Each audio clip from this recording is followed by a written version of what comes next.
What's poppin' with the squad? How y'all doing? How y'all living? It's your boy Amauri. We are back with another one, and this time we got an album review for y'all. And this one has been one in the works, it's been one in the making, it's been too long, and it's time I release it. So we got Joe Bruce, the Serpent album, and I'm excited to talk to y'all about how this one made me feel.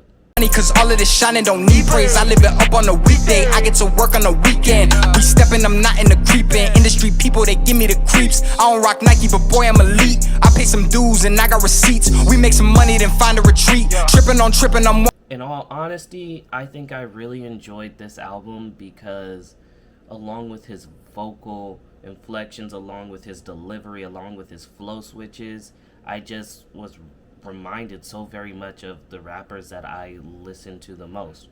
Jid, Kendrick Lamar, even Baby Keem at this point. All those in that type of echelon of rap. And I don't just mean conscious rap, but I mean technical rap. Rap that focuses more on the rhyme schemes, more rap that focuses more on the flow switches and how you can get into and out of a pocket. And I really enjoyed all of that throughout this album. In addition to that, the production was on point. There was not a single beat or a single song that production-wise I did not like.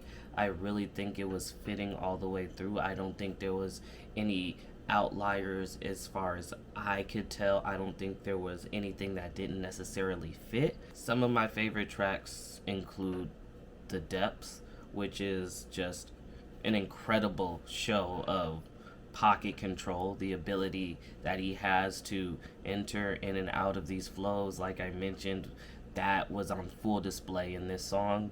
On top of that, I think it was a terrific opening. I think it was able to show what he's able to do, what this album is going to consist of. It also made me want to continue listening to the album, which is another big thing for me. I think that the ability he has with each track just to make you want to hear more of him is definitely an incredible feature to have. Another song that I enjoyed actually came right after that, which was Tip My Ladder. I think that was just an incredible piece of work. There was full of lines that I found comical, such as that I would be pissed off, but I'm just gonna hold my bladder. I enjoyed those types of lines, but just his intrinsic wordplay, everything he was able to do with lines such as difference lie in how we get defined. Difference is you lie and I'ma lie on. It's just subtle things like that that make me interested, that make me say, okay, talk to him. It's those types of lines that get me going, and it's those types of songs that I'm honestly the most interested in. We don't even need to talk about the feature Fully Loaded Stan. I think he came in incredibly well on this song.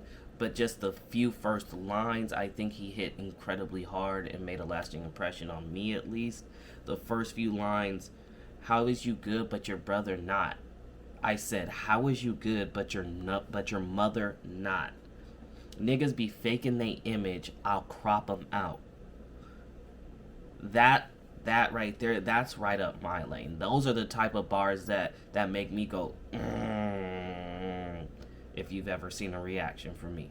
I just genuinely enjoyed that type of content from him, and I think this song was probably my favorite song on the album. Another track that I very much so enjoyed was definitely Shine. Shine was one of those tracks that it was definitely different from the rest, in that he was more on his melodic rap, sing-song rap type deal.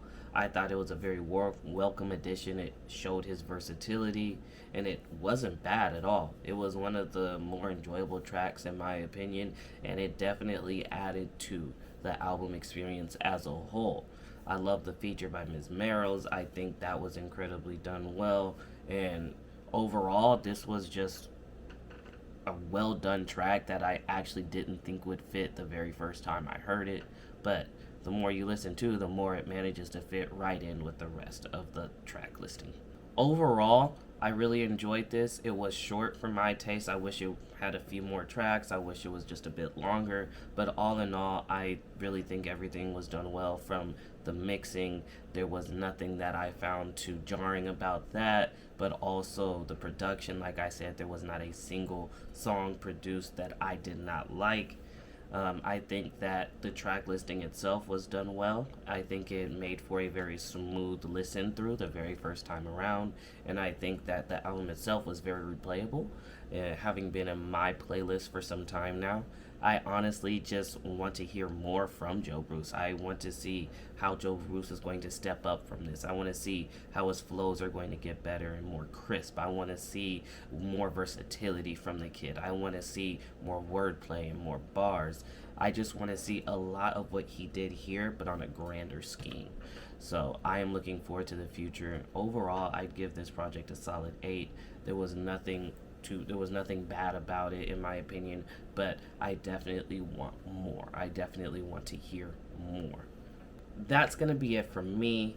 I hope y'all enjoyed this album review. I'm definitely going to be coming through with a more consistent album reviews, so stay tuned for that. I'm definitely going to be making sure that I give you guys at least one a week going into the new year. So just give me a little bit of time, but I promise we gonna have some consistent scheduling going on in terms of this type of content for y'all.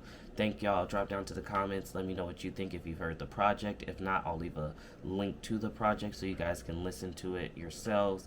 And yeah, I'll see you on the next one. I'm gone.